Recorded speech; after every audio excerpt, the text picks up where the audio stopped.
இப்போ நாம கர்த்தருடைய வசனங்களுக்கு நேராக நாம் செல்லலாம். போன வாரத்தினுடைய தொடர்ச்சி.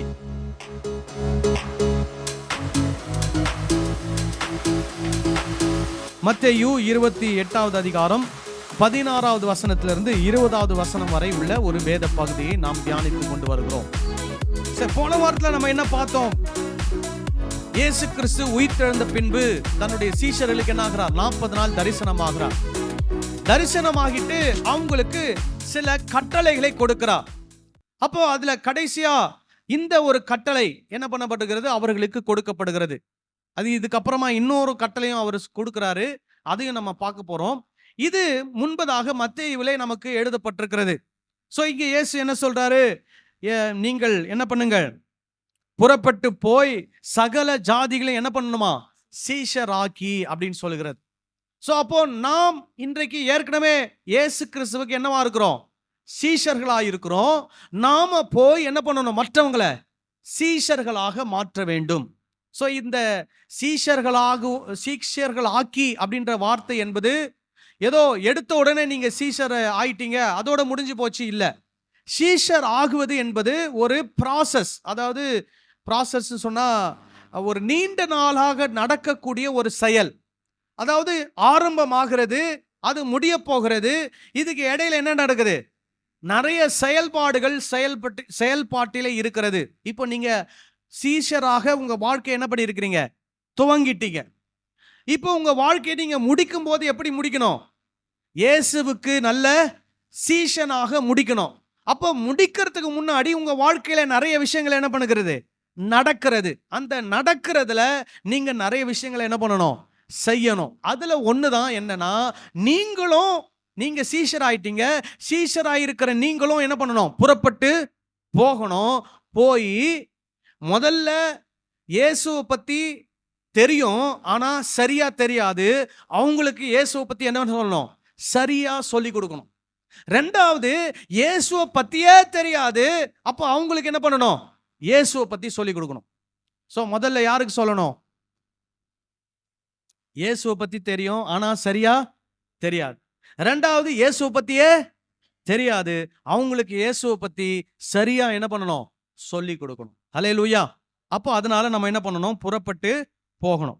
அப்புறம் புறப்பட்டு போய் சகல ஜாதிகளையும் சீஷராக்கி பிதா குமாரன் பரிசுத்தாவியின் நாமத்தினால என்ன பண்ணணும்?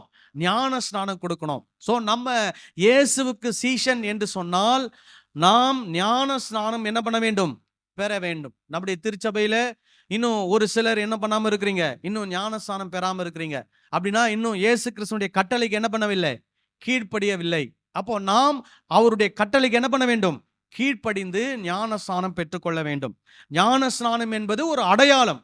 ஏதோ மதம் மாற்றம் கிடையாது. ஞானஸ்நானம் எடுத்த உடனே நிறைய விஷயங்கள் மாறிடும் அப்படிலாம் கிடையாது. இது என்னன்னா, ஏற்கனவே உங்க வாழ்க்கையில வந்த மனம் மாற்றத்திற்கான வெளிப்படையான ஒரு அடையாளம். அதனால அந்த அடையாளத்தை நம்ம என்ன பண்ணணும்? நாம் செய்ய வேண்டும். அடுத்தது, ஞானஸ்நானம் எடுத்தாச்சு. இப்போ ஞானஸ்நானம் எடுத்தவங்க எங்க இருக்கிறாங்க? திருச்சபைக்குள்ள இருக்கிறாங்க.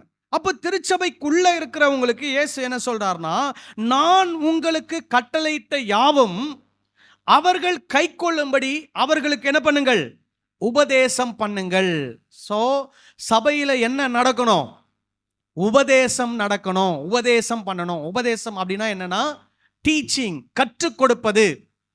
அப்போ இயேசு என்ன கற்றுக் கொடுக்க சொல்லி இருக்கிறார்? என்ன கற்றுக் கொடுக்க சொல்லி இருக்கிறார் இயேசு? இப்ப இந்த இடத்துல நீங்க வாசித்தீங்கன்னா, நான் செய்த அற்புதங்கள் யாவும் அவர்களுக்கு கற்றுக் கொடுங்கள் அப்படின்னு சொன்னாரா? சொல்லுங்க. நான் செய்த அதிசயங்களை அவர்களுக்கு கற்றுக் கொடுங்கள். நான் செய்த சர்வ வல்லமையான காரியங்களை அவங்களுக்கு கற்றுக் கொடுங்கள். நான் பிசாசை துரத்தினேனே அதை கற்றுக் கொடுங்கள். நான் குருடனை சுகமாக்கினேனே அதை கற்றுக் கொடுங்கள் அப்படின்னு சொன்னாரா? இல்ல. என்ன சொல்றாரு? நான் உங்களுக்கு கட்டளையிட்ட யாவையும்.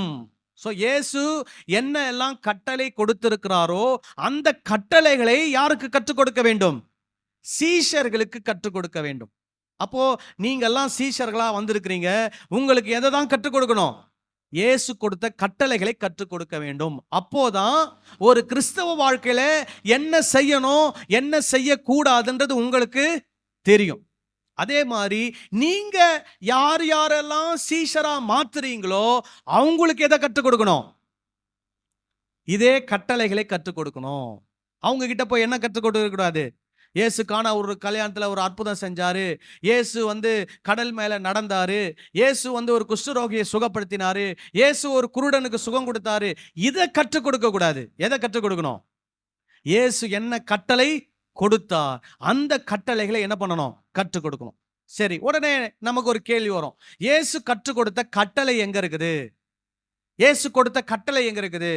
பைபிள்ல தான் இருக்குது. எங்க இருக்குது? பழைய ஏற்பாட்டிலும் இருக்குது, புதிய ஏற்பாட்டிலும் இருக்குது. சோ இந்த கட்டளைகள் பழைய ஏற்பாட்டில் நீங்க பாத்தீங்கன்னா 613 கட்டளைகள் இருக்கிறது. இப்போ முதல் கட்டளை எங்க ஆரம்பிக்குது அப்படின்னு பாத்தீங்கன்னா, ஏதேன் தோட்டத்திலே ஆண்டவர் கொடுத்த கட்டளை இருக்கிறது. ஏதேன் தோட்டத்தில் ஆண்டவர் ஒரு கட்டளை கொடுக்கிறார். என்ன கட்டளை கொடுக்கிறார்? ஒரு குறிப்பிட்ட மரத்தில் இருக்கக்கூடிய பழத்தை என்ன பண்ணக்கூடாது? சாப்பிடக்கூடாதுன்னு சொல்றார். அப்போ அந்த ஆதாமும் ஏவாளும் என்ன பண்றாங்க? அந்த ஆண்டவர் கொடுத்த கட்டளைக்கு கீழ்ப்படியாமல் போய்விடுகிறார்கள். ஆண்டவர் சொன்னதை என்ன பண்ணல? செய்யல. செய்யாததுனால அவங்களுக்கு என்ன விளைவு? அதனுடைய விளைவு என்ன அப்படின்னா, ஒரு அருமையான ஒரு இடத்துல இருந்து அவங்க என்ன பண்ணப்படுறாங்க? வெளியேற்றப்படுகிறார்கள்.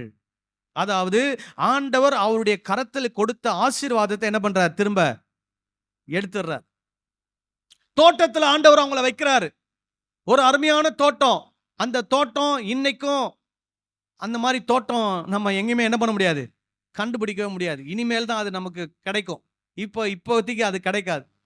அந்த தோட்டத்தினுடைய சூழ்நிலை என்ன அப்படின்னு கேட்டீங்கன்னா, அந்த தோட்டத்துல தீமையே இல்லை. அதுதான் அந்த தோட்டத்தினுடைய அருமை. அந்த தோட்டத்துல என்ன கிடையாது? தீமையே கிடையாது. எது மட்டும்தான்? நன்மை மட்டும்தான். நல்லது மட்டும்தான் அங்க இருக்குது. கெட்டதே கிடையாது. இப்ப நீங்க இப்படிப்பட்ட ஒரு உலகம் வரணும்ன்றது தான் தேவனுடைய சித்தம். ஆனா இன்னைக்கு என்ன நடக்குது? எங்க பார்த்தாலும் தீமைகள் நடந்து கொண்டிருக்கிறது. இன்னைக்கு நீங்க நியூஸ் திறந்தீங்கன்னா என்னென்ன தீமையான காரியங்கள் நடக்கிறது கேட்கறதுக்கே ரொம்ப மனசுக்கு எப்படி இருக்குது? வேதனையாக, கஷ்டமாக இருக்கிறது. யூடியூப் எடுத்து பார்த்தீங்கன்னா அதுல எத்தனையோ தீமையான காரியங்கள் நடக்கிறது பற்றி தகவல்கள். வாட்ஸ்அப்ல எத்தனையோ தீமையான காரியங்கள் நடக்கிறது குறித்த தகவல்கள் நமக்கு வருது. அதெல்லாம் கேட்கும்போது எப்பேற்பட்ட ஒரு உலகத்தில் நம்ம வாழ்ந்து கொண்டிருக்கிறோம், எதிர்காலத்துல நம்முடைய பிள்ளைகள்லாம் எப்படி இந்த உலகத்துல வாழ போறாங்க அப்படின்றது ஒரு பெரிய மனக்கவலையாக அது என்ன பண்ணுகிறது? காணப்படுகிறது. அப்படிப்பட்ட உலகத்துல நம்ம வாழ்றோம். ஆனா ஆதாம் ஏவாள் எப்படிப்பட்ட உலகத்துல வாழ்ந்தாங்கன்னா, தீமையே இல்லாத ஒரு உலகத்திலே வாழ்ந்து கொண்டிருந்தார்கள். அவங்களுக்கு கஷ்டம்னா என்னன்னு தெரியாது, தீமைனா என்னன்னு தெரியாது, ஒரு மரணம்னா என்னன்னு தெரியாது. அப்படிப்பட்ட ஒரு நிலையிலே வாழ்ந்து கொண்டிருந்தார்கள். கீழ்ப்படியாமல் போனதுனால அவங்களுக்கு எதை வருவிச்சுக்கிட்டாங்க? தீமையை வருவித்துக் கொண்டார்கள். ஸோ அதுக்கப்புறம் தான் அவங்களுக்கு என்ன தெரியுது? தீமைனா என்ன, நன்மைனா என்ன. அதுக்கப்புறம் அவங்க வாழ்க்கையிலே என்ன பார்க்குறாங்க? தீமைகளை பார்க்கிறார்கள். முதல் கொலை. முதல்ல அண்ணன் தம்பி 2 பேர் என்ன பண்றான்? சண்டை போட்டுக்கிறான். ஒருத்தன் என்ன பண்றான்? கொல்றான். முதல் மரணத்தை அவர்கள் பார்க்கிறார்கள். முதல் கொலையை அவர்கள் பார்க்கிறார்கள். கொலை என்பது ஒரு தீமை. அதை அவங்க கண்ணால பார்க்கறாங்க. அப்போ ஆண்டவருடைய கட்டளைக்கு கீழ்ப்படியாமல் போனதுனால ஏதேன் தோட்டம் என்ற அந்த ஆசீர்வாதத்தை என்ன பண்றாங்க? இழந்து போறாங்க. சரி, ஆண்டவர் மறுபடியும் என்ன பண்றாரு? அதே ஏதேன் என்ற ஒரு அனுபவத்தை மனிதனுக்கு என்ன பண்ணணும்? கொடுக்கணும் அப்படின்னு சொல்லி மனிதர்களை ஆண்டவர் தேர்வு செய்கிறார். நீங்க பாத்தீங்கன்னா ஆதாம்க்கு அப்புறம் சேத் அப்படின்ற ஒருத்தரை தேர்வு செய்கிறார். அதுக்கப்புறம் நோவாவை தேர்வு செய்கிறார். அதுக்கப்புறம் ஆபிரகாமை தேர்வு செய்கிறார். அந்த ஆபிரகாம் என்ற ஒரு மனிதன் மூலமாக ஒரு பெரிய ஜன கூட்டத்தை என்ன பண்றார்? ஆண்டவர் உருவாக்குகிறார். ஆபிரகாமுக்கு சொல்றாரு, உன்னுடைய சந்ததிக்கு பாலும் தேனும் ஓடுகிற தேசத்தை என்ன பண்ண போறேன்? கொடுக்க போகிறேன். அது எப்படிப்பட்ட தேசம்? பாலும் தேனும் ஓடுகிற தேசம். ஒரு ஆசீர்வாதம் நிறைந்த ஒரு தேசம், சமாதானமான ஒரு தேசமாக இருக்க போகுது அப்படின்னு சொல்லி ஆண்டவர் ஆபிரகாமுக்கு வாக்கு கொடுக்கிறார். அதுக்கப்புறம் அந்த வாக்கு தத்தத்தை ஆண்டவர் என்ன பண்ணுகிறார்? நிறைவேற்றுகிறார். இஸ்ரவேல் ஜனங்களுக்கு அது என்ன பண்ணப்படுகிறது? அந்த தேசம் பகிர்ந்து கொடுக்கப்படுகிறது. அந்த தேசத்துல அவங்க இருக்கிறாங்க, நல்ல சந்தோஷமா, சமாதானமா, உற்சாகமா, ஆர்வமா இருக்கிறாங்க. அப்போ ஆண்டவர் அந்த தேசத்தை கொடுக்கும் போதே அவங்களுக்கு ஒரு கட்டளையும் சேர்த்து கொடுக்கிறார். என்ன கட்டளை கொடுக்கிறார் பாருங்க. உபாகமம் 6ஆம் அதிகாரம், உபாகமம் 6 1 2 3 வசனங்கள். நீ உன் தேவனாகிய கர்த்தருக்கு பயந்து உயிரோடு இருக்கும் நாளெல்லாம் நீயும் உன் குமாரனும் உன் குமாரத்தியும் நான் உனக்கு விதிக்கிற அவருடைய எல்லா கற்பனைகளையும் கட்டளைகளையும் கை கொள்ளுகிறதினாலே வாழ்நாட்கள் நீடித்திருக்கும்படி நீங்கள் சுதந்தரிக்க போகிற தேசத்திலே கை கொள்வதற்காக உங்களுக்கு போதிக்க வேண்டும் என்று உங்கள் தேவனாகிய கர்த்தர் கற்பித்த கற்பனைகளும் கட்டளைகளும் நியாயங்களும் இவைகளே. இஸ்ரவேலே, நீ நன்றாயிருப்பதற்கு உன் பிதாக்களின் தேவனாகிய கர்த்தர் உனக்கு சொன்னபடி பாலும் தேனும் ஓடுகிற தேசத்தில் நீ மிகவும் விருத்தி அடைவதற்கும் அவைகளுக்கு செவி கொடுத்து அவைகளின்படி செய்ய சாவதானமாயிரு கவனமா அப்படின்னு அர்த்தம். அப்போ ஆண்டவர் சொல்றாரு, நீ ஒரு தேசத்துக்கு போற, அது பாலும் தேனும் ஓடுகிற தேசம். அந்த தேசத்துல நீ உன்னுடைய வாழ்நாள் முழுக்கையும் நீ என்ன பண்ணணும்? நான் சொல்ற கட்டளையின்படி என்ன பண்ணணும்? நடக்கணும். நீ என்ன பண்ண போற? அங்க பெருக போற. நீ சுதந்திரிக்க போகிற அந்த தேசத்தை சுதந்திரிக்க போற. அந்த தேசத்துல நீ மிகவும் விருத்தி அடைய போகிறாய். அந்த தேசத்தில் நீ விருத்தி அடைவதற்கு, அந்த தேசத்தை சுதந்திரித்து அந்த தேசத்திலே நீ நீடித்த நாட்களாய் வாழ்வதற்கு என்னுடைய கட்டளையின்படி நீ என்ன பண்ண வேண்டும்? நடக்க வேண்டும். இது இஸ்ரவேல் ஜனத்துக்கு ஆண்டவர் கொடுத்த ஒரு கட்டளை. இஸ்ரவேல் ஜனம் அதை செஞ்சாங்களா? செய்யவில்லை. ஆண்டவருடைய கட்டளையின்படி என்ன பண்ணவில்லை? நடக்கவில்லை. அப்போ அவர்களுக்கு ஆண்டவர் கொடுத்த தேசத்தை ஆண்டவர் என்ன பண்றாரு? அவங்க கையில இருந்து என்ன பண்றாரு? பிடிங்கிறார். அதாவது ஆண்டவர் கொடுத்தது ஆண்டவர் பிடிங்கிட்டாருன்றது எப்படி புரிஞ்சுக்கணும்னா, அந்த தேசத்துல அவங்க என்ன ஆயிடுறாங்க? வெளியேறாங்க. அசீரிய சிறையிருப்புக்குள்ள போயிடுறாங்க. பாபிலோனிய சிறையிருப்புக்குள்ள போயிடுறாங்க. அதற்கு காரணம் என்ன? ஆண்டவருடைய கட்டளையின்படி அவங்க என்ன பண்ணல? நடக்கல. இது 2வது காலகட்டம். இப்போ 3வது காலகட்டம். நாம் திருச்சபைக்குள்ள இருக்கிறோம். இயேசு கிறிஸ்து நம்முடைய வாழ்க்கையிலே வந்திருக்கிறார். இயேசு கிறிஸ்து அவர் நிறைய கட்டளைகளை நமக்கு என்ன பண்ணியிருக்கிறார்? கொடுத்திருக்கிறார். நமக்கு எதை கொடுத்திருக்கிறார்? நித்திய ஜீவனை என்ன பண்ணியிருக்கிறார்? கொடுத்திருக்கிறார். அப்போ ஆண்டவர் இனிமேல் நித்திய ஜீவனை கொடுக்க போறேன்னு சொல்லல, இப்பவே நமக்கு என்ன கொடுத்துட்டார்? நித்திய ஜீவனை கொடுத்தார். எப்படி ஏதேன் தோட்டத்துல ஆதாமும் ஏவாளையும் வச்சிட்டாரோ, எப்படி பாலும் தேனும் ஓடுகிற தேசத்துல இஸ்ரவேல் ஜனங்களை வச்சிட்டாரோ, அது போல இன்றைக்கு அவரை கடவுளாக ஏற்றுக்கொண்டு அவருடைய கட்டளைக்கு கீழ்ப்படிந்து நடக்கிற ஒவ்வொருவருக்கும் எதை கொடுக்கிறாரு?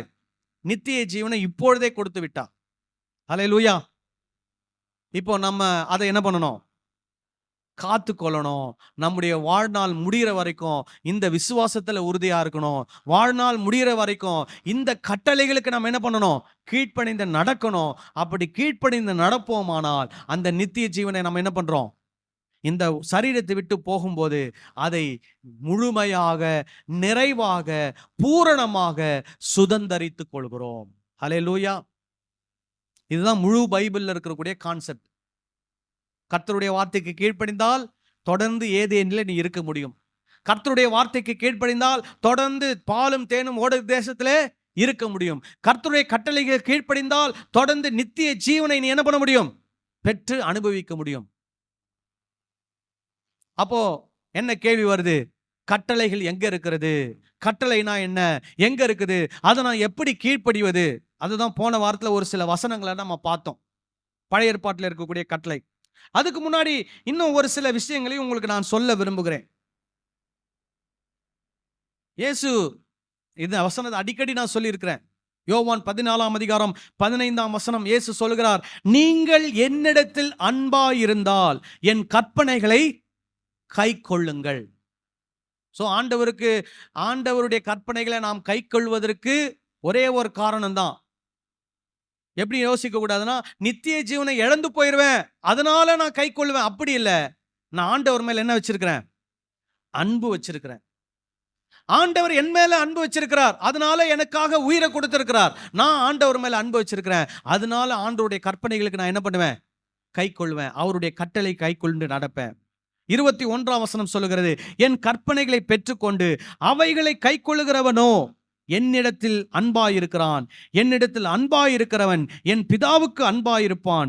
நானும் அவனில் அன்பாயிருந்து அவனுக்கு என்னை வெளிப்படுத்துவேன் என்றார். 23ஆம் வசனம், யோவான் 14:23, இயேசு அவனுக்கு பிரதியுத்தரமாக, ஒருவன் என்னில் அன்பாய் இருந்தால் அவன் என் வசனத்தை கைக்கொள்வான். அவனில் என் பிதா அன்பாயிருப்பார். நாங்கள் அவனிடத்தில் வந்து அவனோடே வாசம் பண்ணுவோம். என்னில் அன்பாய் இராதவன் என் வசனங்களை கைக்கொள்ள மாட்டான். நீங்கள் கேட்கிற வசனம் என்னுடையதாயிராமல் என்னை அனுப்பின பிதாவினுடையதாயிருக்கிறது. அப்போ இயேசு தெளிவா சொல்லிட்டு போயிருக்கிறார் சீஷர்கள்கிட்ட, நீங்கள் சீஷர்களாகிய நீங்கள் என்னிடத்தில் அன்பாயிருந்தால் என்னுடைய வசனங்களை நீங்கள் என்ன பண்ண வேண்டும்?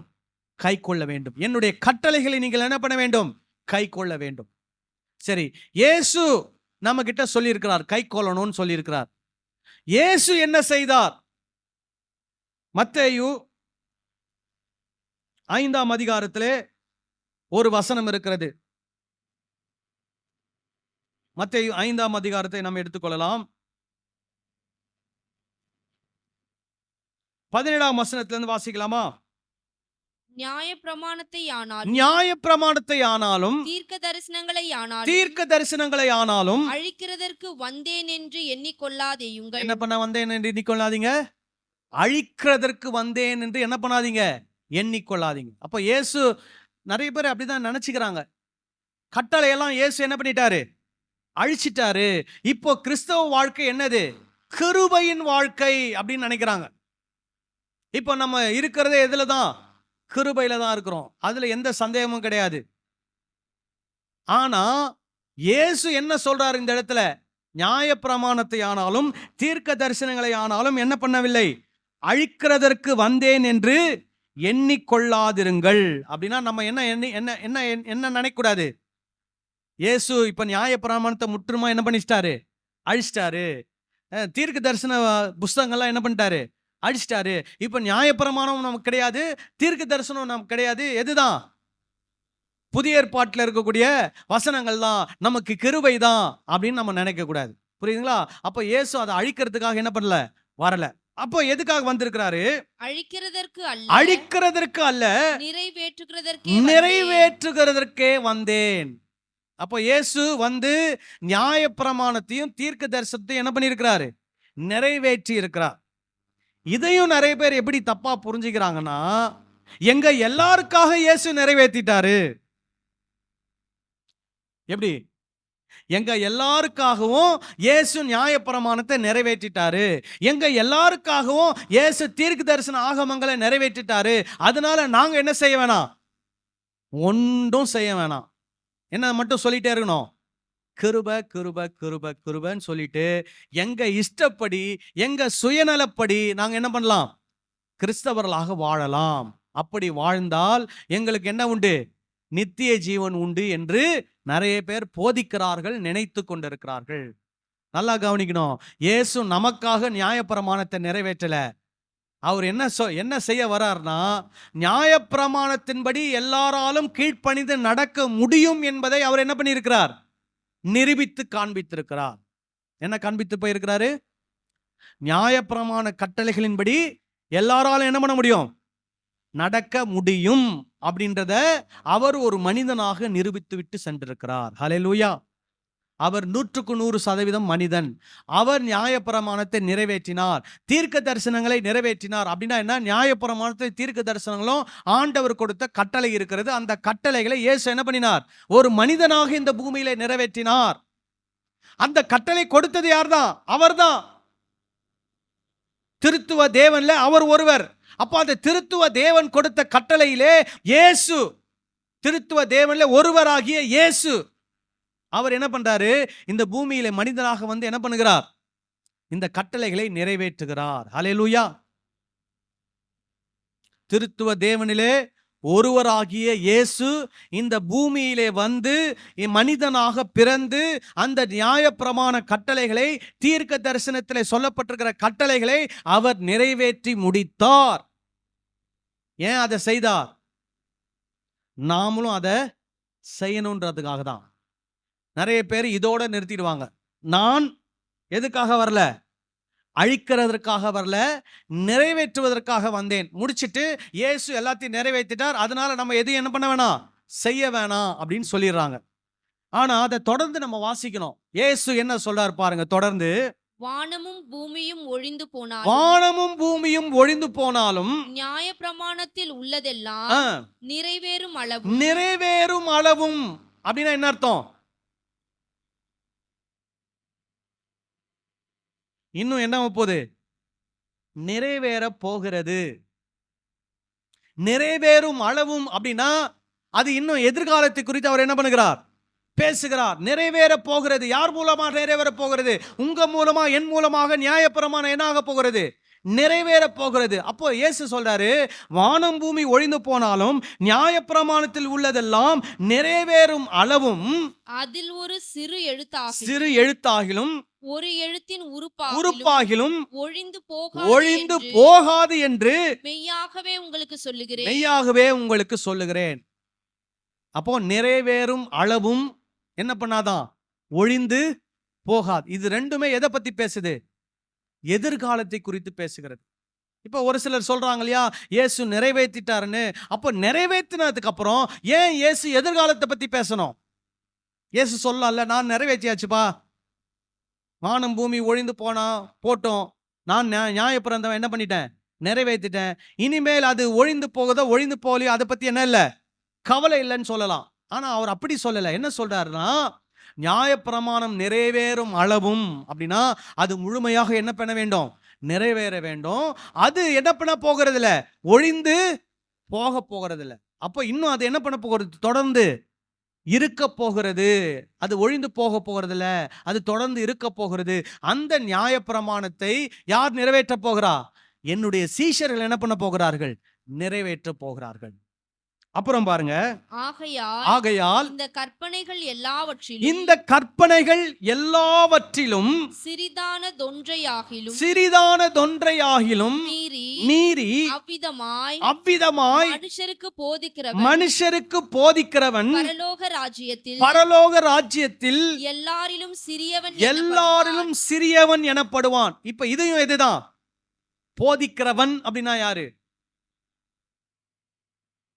போதிக்கிறவன்னா எதிர்காலமா கடந்த காலமா? போதித்தவன் அப்படின்னா கடந்த காலம், போதிக்கிறவன் என்னது? எதிர்காலம். அப்ப மறுபடியும் எதை பத்தி பேசுறாரு? எதிர்காலத்தை பத்தி பேசுற. என்ன எதிர்காலம்? இந்த கற்பனைகள் எல்லாவற்றிலும் சிறிதானதொன்றையாகிலும் மீறி. அப்போ இந்த ஆண்டவர் கொடுத்த கட்டளைகளில சின்ன கட்டளை கூட என்ன பண்ணக்கூடாதான்? மீறக்கூடாது. ஆனா ஒரு சிலர் இருக்கிறாங்களாம், அதை மீறிட்டு என்ன பண்றாங்களாம்? மீறி அவ்விதமாய் மனுஷருக்கு என்ன பண்ணுகிறவன்? போதிக்கிறவன். அப்படின்னா என்ன? நியாயப்பிரமாணத்தை மீறலாம், ஆண்டவருடைய கட்டளை என்ன பண்ணலாம்? மீறி நடக்கலாம். நான் மீறி நடக்கிறேன், நீங்களும் என்ன பண்ணலாம்? மீறி நடக்கலாம். அதனால பிரச்சனை இல்லை. ஆண்டவருடைய கட்டளையின்படிலாம் செய்யணும்னு அவசியம் இல்லை. ஏன்னா நம்ம வாழ்க்கையில் என்ன இருக்குது? ஆண்டவருடைய கிருபை இருக்கிறது. நம்முடைய வாழ்க்கையில ஆண்டவருடைய இரக்கம் இருக்குது, அன்பு இருக்கிறது. அதனால ஆண்டவருடைய கட்டளையின்படி நம்ம நடக்க வேணான்னு சொல்லி தானும் நடந்து மற்றவங்களுக்கும் போதிக்கிறவன் பரலோக ராஜ்யத்தில் எப்படி இருப்பானா? சிறியவன் எனப்படுவான். அப்படின்னா என்ன அர்த்தம்னா, பரலோக ராஜ்யத்தில் அவங்களுக்கு என்ன கிடையாது? இடமே கிடையாதுன்னு அர்த்தம். அப்புறம் வாசிங்க, இவைகளை கை கொண்டு போதிக்கிறவன். அப்படின்னா என்ன அர்த்தம்? நியாயப்பிரமாணத்தை கை கொள்ளணும், அதை யாருக்கு போதிக்கணும்? ஜனங்களுக்கு போதிக்கணும்.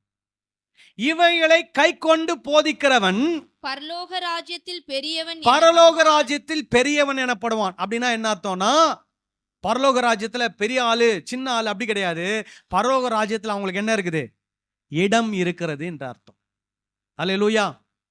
பரலோக ராஜ்யத்தில் பெரியவன்னா பரலோக ராஜ்யத்தில் அவங்களுக்கு இடம் இருக்குதுன்னு அர்த்தம். பரலோக ராஜ்யத்தில் சிறியவன்னா பரலோக ராஜ்யத்தில் அவங்களுக்கு என்ன இல்லை? இடம் இல்லை என்று அர்த்தம். அப்போ இங்க இயேசு என்ன சொல்றாரு? யார் இந்த கற்பனைகளை கைக்கொண்டு அவைகளை ஜனங்களுக்கு போதிக்கிறார்களோ அவர்களுக்கு தான் என்ன உண்டு? பரலோக ராஜ்யத்துல இடம் உண்டு. மற்றவர்களுக்கு இடம் இல்லை என்று யார் சொல்றா? இயேசு சொல்லுகிறார். அல்லேலூயா. யார் சொல்றதை கேட்கணும்? இயேசு சொல்றதான் கேட்கணும். மனுஷால் சொல்றதெல்லாம் நம்பிக்கிட்டு ஏமாந்துட்டு என்ன பண்ணாதீங்க, அவங்க பின்னாடி போகாதீங்க. கிருபை கிருபை கிருபை. இன்னைக்கு ஹைப்பர் கிரேஸ், அதாவது உச்சிதமான உன்னதமான கிருபை என்ற ஒரு அனுபவத்துக்குள்ள ஜனங்களை வழிநடத்தி கொண்டிருக்கிறார்கள். இன்னைக்கு சில கருத்தரங்குகள் நடக்குது. என்ன கருத்தரங்கு தெரியுமா? ஸ்கூல் ஆஃப் மணி, பணப்பள்ளியா. என்ன பள்ளி? பணப்பள்ளி. அந்த பள்ளிக்கு போனீங்கன்னா பணம் எப்படி நீங்க சம்பாதிக்கலாம், பண விஷயத்துல எப்படி நீங்க உயரலாம் அப்படின்னு என்ன கற்றுக் கொடுக்குறாங்க? கிறிஸ்தவ சபையில கிறிஸ்தவ போதகர்கள் என்ன பண்றாங்க? கற்றுக் கொடுக்குறாங்க. நீங்க அந்த பள்ளிக்கு போனீங்கன்னா பரலோக ராஜ்யத்துக்குள்ள என்ன பண்ண முடியாது? வர முடியாது. உங்களுக்கு அங்க இடம் கிடையாது. இது ரொம்ப ஆழமா அழுத்தி சொல்றேன். ஏன்னா இன்னைக்கு அப்படிதான் ஜனங்களுடைய எண்ணங்கள் போகுது. உடனே நீங்க நினைக்கலாம், அப்போ பணம் சம்பாதிக்க கூடாதா? அப்போ நான் சம்பாதிச்சு நல்லா வாழ்க்கையில முன்னேறக்கூடாதா? அப்படிலாம் வேதம் போதிக்கவே இல்லை. நல்லா சம்பாதிக்கலாம், நல்லா வாழ்க்கையில என்ன பண்ணலாம்? முன்னேறலாம். நீங்க ஏழையா இருக்கணும்னு வேதம் நமக்கு என்ன பண்ணல? கற்றுக் கொடுக்கல. நீங்க ஏழையாவே வாழணும் அப்படின்னு வேதம் கற்றுக் கொடுக்கல. சோம்பேறியா இருக்கணும்னு வேதம் கற்றுக் கொடுக்கல. நல்லா வேலை செய்யுங்க, நல்லா சம்பாதிக்க. ஆனா அந்த பணத்தை வச்சு என்ன செய்றீங்க? வேதத்துல நிறைய ஐஸ்வர்யவான்கள் இருந்தாங்க. இயேசு கிறிஸ்து கிட்ட ஒரு ஐஸ்வர்யவான் வரான். ஆண்டவரே, நித்திய ஜீவனை சுதந்திரிக்க நான் என்ன செய்ய வேண்டும்? இயேசு சொல்றாரு, உன்னுடைய ஆஸ்தியெல்லாம் வித்து யாருக்கு கொடுத்துட்டு வா? தரித்திரருக்கு கொடுத்துட்டு வா, அதுக்கப்புறம் என் பின்னாடி வா அப்படின்னு சொல்வார். உடனே அவன் என்ன பண்ணிடுவான்? போயிடுவான். அப்போ அந்த இடத்துல போட்டிருக்கோம், அவன் மிகுந்த ஆஸ்தி உள்ளவனாய் இருந்தபடினாலே அவன் என்ன ஆயிட்டான்? போயிட்டான். இன்னொரு பணக்காரன் தான், சகேயுன்னு சொல்லிட்டு. இயேசு சொல்றாரு, சகையுவே உன்னுடைய வீட்டுக்கு நான் வரணும் அப்படின்றாரு. இயேசு அவன் வீட்டுக்கு போறார்.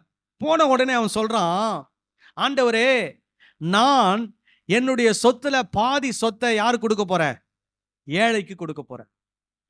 என்னுடைய சம்பாத்தியத்துல நான் யாருக்கிட்டையாவது அநியாயமா வாங்கியிருந்தேன்னா அந்த அநியாயமா வாங்கினதுல நான் என்ன பண்றேன்? திரும்பி 4 மடங்கு திருப்பி தந்துடுறேன் அப்படின்றான். இதுதான் உண்மையான மனம் திரும்புதல். ஹல்லேலூயா. நம்ம கையில எவ்வளவு பணம் இருக்கிறது அதெல்லாம் பிரச்சனையே கிடையாது. நீங்க எவ்வளவுனா பணம் வச்சுக்கோங்க. ஆனா அந்த பணத்தை எப்படி ஒரு தேவ ராஜ்யத்தின் மகனாக, தேவ ராஜ்யத்தின் மகளாக அதை நீங்கள் செலவு செய்கிறீர்கள் என்பதுதான் மிக மிக முக்கியமான ஒரு காரியம். ஹல்லேலூயா. நிறைய நேரங்கள்ல எல்லா பணக்காரர்களும் சுயநலவாதிகள் கிடையாது. அதே நேரத்துல நிறைய சுயநலவாதிகள் என்னவா இருக்கிறாங்க? பணக்காரர்களாக இருக்கிறாங்க. அவங்களுடைய எல்லையே என்னதான்? அடுத்த லெவலுக்கு அவங்க பாட்டுக்கு என்ன ஆகிட்டே இருக்கணும்? போய்கிட்டே இருக்கணும். யாரை பற்றியும் என்ன இல்லை? கவலை இல்லை. ஒரு ஐஸ்வர்யவான் ஒருத்தர் தான், லாசரு ஒருத்தர் தான். ஐஸ்வர்யவானுடைய வீட்டுக்கு வாசல்ல தான் யார் இருந்தது? லாசரு இருந்தான். ஐஸ்வர்யவான் நினைச்சிருந்தா லாசருக்கு என்ன பண்ணிருக்கலாம்? சொல்லுங்க. உதவி பண்ணிருக்கலாம். அவன் வீட்டில் கூட இடம் கொடுக்க வேணாம், வீட்டுக்கு வெளியே கூட அவனுக்கு ஒரு நல்ல இடத்தை என்ன பண்ணிருக்கலாம்? உண்டு பண்ணி அவனுக்கு ஒரு படுக்கிறதுக்கு ஒரு இடமோ தங்கறதுக்கு ஒரு வீடும் டெய்லி அவனுக்கு சாப்பிட்றதுக்கு என்ன கொடுத்துருக்கலாம்? சாப்பாடு கொடுத்துருக்கலாம். யாரால? அந்த ஐஸ்வர்யவானால செய்திருக்க முடியுமா? முடியும். ஆனால் அவன் அதை செய்தானா? இல்லை. அப்போ நமக்கு வேதம் எதை கற்றுக் கொடுக்கிறது? ஐஸ்வர்யவானாக இருப்பது தவறு கிடையாது. ஆனால் ஐஸ்வர்யவானாக இருக்கும்போது நாம் எப்படி இந்த உலகத்தில் நடந்து கொள்கிறோம், அந்த பணத்தை எப்படி நாம் செலவு செய்கிறோம், யாருக்கு செலவு செய்கிறோம், அதிலே சுயநலம் பெருகி இருக்கிறதா அல்லது மற்றவர்கள் மேல் அக்கறை உள்ளவர்களாய் நாம் காணப்படுகிறோமா?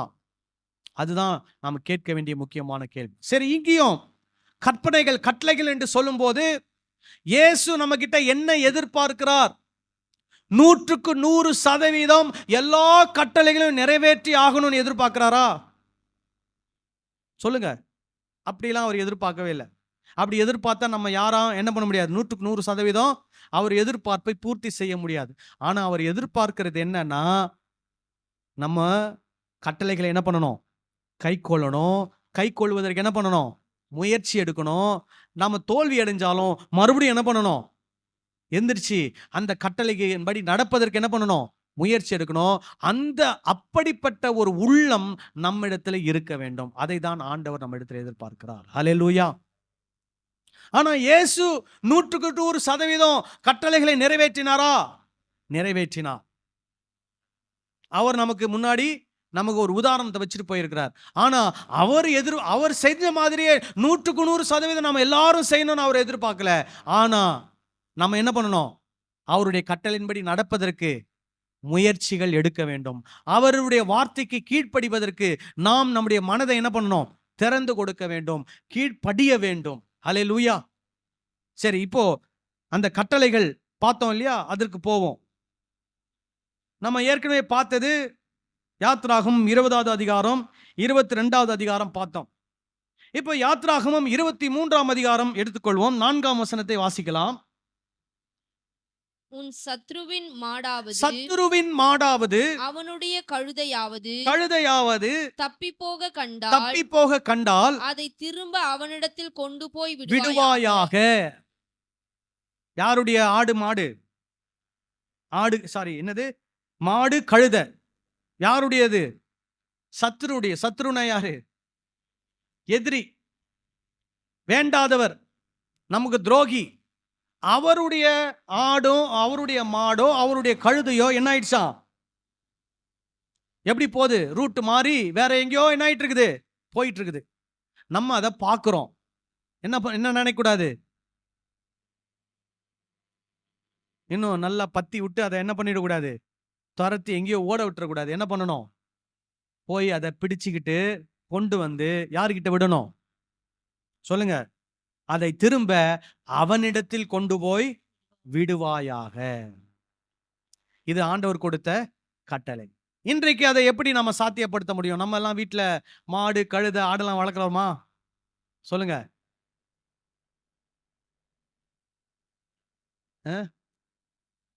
ஒருத்தர் நம்முடைய எதிரிகள் அப்படின்னு நம்ம சிலர் நினைக்கலாம், அல்ல சிலர் நம்மளை எதிரியா நினைக்கலாம். அவங்களுக்கு நம்ம என்ன செய்யணும்? நன்மை செய்ய வேண்டும். ஹல்லேலூயா. இது என்னது? நன்மையா தீமையா? ஒரு தொலைஞ்சு போன ஆடையும் கழுது. ஏன்னா அந்த மாடு ஆடு கழுதை தான் அவங்களுக்கு அன்னைக்கு வாழ்வாதாரம். அப்ப அந்த வாழ்வாதாரம் கொடுக்கக்கூடிய ஒன்று என்ன ஆகுது? தொலைஞ்சு போகுது. அது எங்கேயோ போகுது. அது போயிடுச்சுன்னா அவனுக்கு என்ன வந்துடும்? கஷ்டம் வந்துடும். குடும்பத்துக்கே கஷ்டம் வந்துடும். நீங்க பாத்தீங்கன்னா முன்னாடிலாம் எங்க தாத்தா வீட்டுல நாங்க இருக்கும்போது இந்த லீவு நாட்கள்ல எங்க தாத்தா வீட்டுக்கு போவோம்.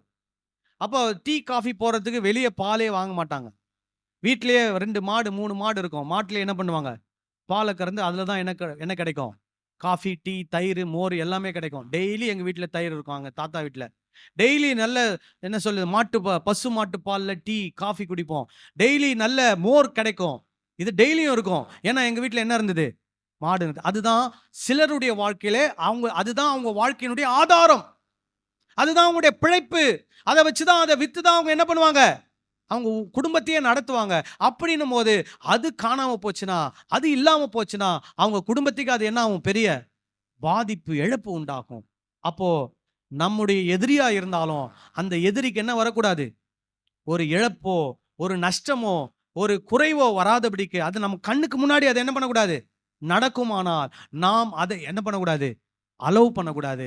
நாம் அந்த நஷ்டத்தை தவிர்க்க வேண்டும். அந்த அந்த அந்த கஷ்டத்தை அவருடைய வாழ்க்கையிலிருந்து என்ன பண்ணணும்? எடுக்கிறவர்களாய் நாம் மாற வேண்டும். ஹல்லேலூயா. இது ஆண்டவர் கொடுக்கிற ஒரு கட்டளை. அடுத்தது பாருங்க. உன்னை பகைக்கிறவனுடைய கழுதை சுமையோடு விழுந்து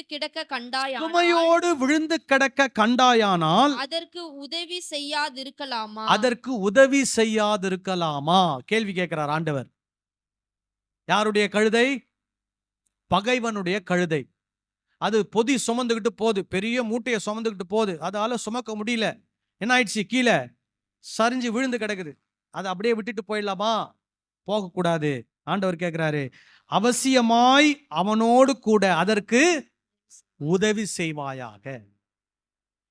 இப்ப நம்ம போறோம், கார் ஓட்டிட்டு போறோம். நம்முடைய ஆபீஸ்ல நமக்கு எதிரியா இருக்கிற ஒருத்தருடைய கார் என்ன இருக்குது? பிரேக் டவுன் ஆகி பஞ்சர் ஆகி நிக்குது. நம்ம என்ன நினைக்கக்கூடாது? இந்த மனுஷனுக்கு இதுவும் வேணும் இன்னமும் வேணும் அப்படின்னு நம்ம நினைக்கக்கூடாது. என்ன பண்ணணும்? நம்ம வண்டியை ஓரமாக நிறுத்தி இறங்கி போய், சார் மேடம் உங்களுக்கு என்ன நான் உதவி செய்யட்டும் சொல்லுங்க, டயரை கழட்டி மாற்றட்டுமா? நான் மாட்டுறேன், நீங்க வெயிட் பண்ணுங்க, நான் மாட்டுறேன்னு சொல்லி நம்ம என்ன பண்ணணும்? அந்த உதவிகளை அவர்களுக்கு செய்ய வேண்டும். ஹல்லேலூயா.